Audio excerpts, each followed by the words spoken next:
নমস্কার বন্ধুরা, বন্যার ফুড স্টোরিতে আপনাদের স্বাগত। আজ আমি বানিয়ে দেখাবো লাউ শাকের স্বাদরঙা সবজি। এটি বানাতে লাগছে লাউ শাক, আলু, পটল, কুমড়ো, বেগুন, বিনস, গাজর। এবার গ্যাসে কড়া বসিয়ে কড়া গরম হলে তাতে সর্ষের তেল দিয়ে বড়িগুলো দিয়ে ভালো করে লাল লাল করে ভেজে নেব।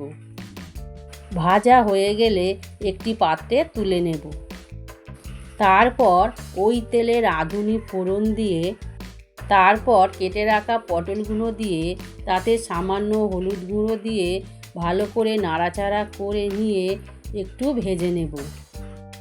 ভাজা হয়ে গেলে কেটে রাখা সবকটি সবজি একসাথে দিয়ে দেব।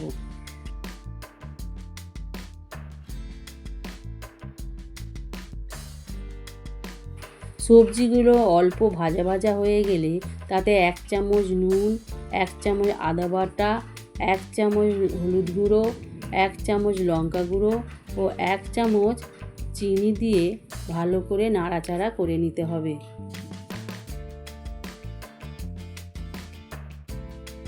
এরপর কেটে রাখা লাউ শাকগুলো দিয়ে সব রকম সবজি নরম করার জন্য তাকে 10 মিনিট ঢাকনা চাপা দিয়ে রাখতে হবে। 10 মিনিট পর ঢাকনা খুলে একটু নাড়াচাড়া করে নিতে হবে।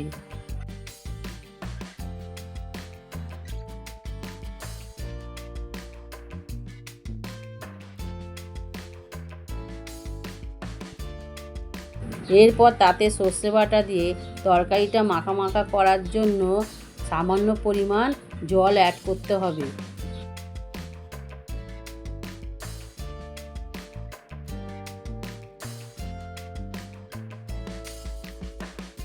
এবার একটু নাড়াচাড়া করে ভেজে রাখা বড়িগুলো দিয়ে 10 মিনিটের জন্য ঢাকনা চাপা দিয়ে রাখতে হবে। 10 মিনিট পর ঢাকনা খুলে বড়িগুলো একটু ভেঙে নিয়ে একটু নাড়াচাড়া করে নিলেই রেডি আমাদের লাউ শাকের স্বাদরঙা সবজি।